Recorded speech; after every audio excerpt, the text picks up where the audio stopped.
মাশাআল্লাহ আমাদের মানববন্ধন কর্মসূচি সামনের দিকে ইনশাআল্লাহ অগ্রসর হচ্ছে।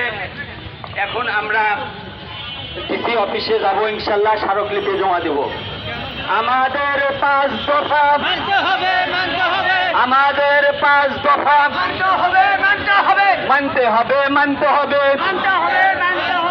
ঈদের আগে আমাদের বেতন, রোজার মধ্যে ঈদের বোনাস দিতে হবে। আমাদের 5 দাবি মানতে হবে। বাংলাদেশে বৈষম্য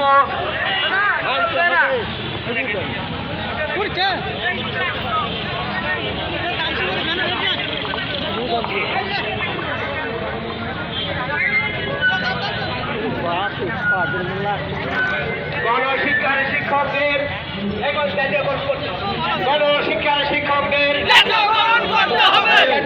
গণশিক্ষার শিক্ষকদের